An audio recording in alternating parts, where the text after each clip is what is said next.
You know, it's interesting. God bless us to have so many people in our lives, and the beginning of any relationship is getting to know people.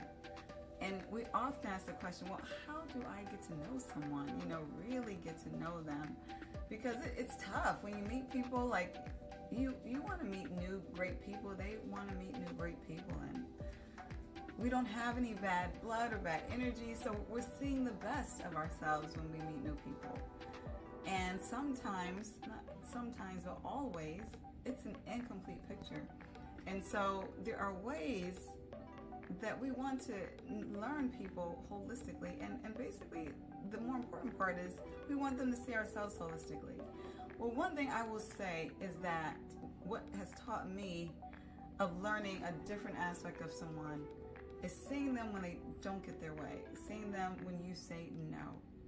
Now, someone who is healthy and mature, that's really not a big deal. But if someone's not in a healthy space, they're not in a mature place, or very importantly, they're not in a place where they really care about you, they're really caring about their own interests and their relationship and the transaction and the connection, you're going to see a different side of them when you say no for whatever it is. You know, no, you don't want to spend a certain amount of time with them. No, you don't want to do something they're asking you to do, or go where you want to go, or give them something that they want to get. How are they in that moment? You know, that shows a different aspect of their character that you may or may not have seen. Now, if the person really doesn't change and they're steady and they're still consistent with you the way they were before, then you probably have someone who is genuinely interested in getting to know you, connecting with you for who you are and not for what they want. And that's hard for us to even separate, right? Because we're so freaking selfish. Like, we're always looking at our angle. You know, but the goal is we want people to actualize us. Like, this is Lepora. Like, this is who you need to want, not the conditions of what is your requirement. And so when we truly have people who are loving on us, and I don't mean necessarily romantic, just in general, loving us, they want you to actualize yourself. They want you to be authentic in the moment, and they want you to be happy and peaceful with what you do and what you say. And sometimes that means that it's not giving them something or doing something for them.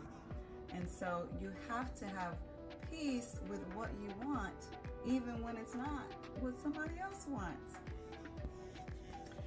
So in those moments, it's going to teach you about yourself as it teaches me about myself. Because who are you in that moment when you don't get what you want from someone? Who are they in that moment when they don't get what they want from you?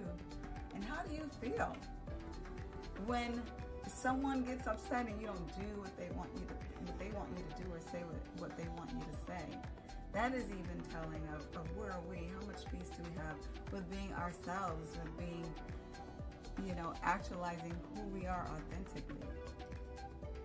Because if we don't feel comfortable and at peace with making our own decisions, then we're not honoring ourselves. And it's difficult, extremely difficult to get anyone to honor us when we're not honoring ourselves. So I say that to say, if you really want to get to know someone, wait until you have to say no, and then see what that reaction is. And that will be very telling for you regarding their motive in your life. Have a blessed day. Or motives.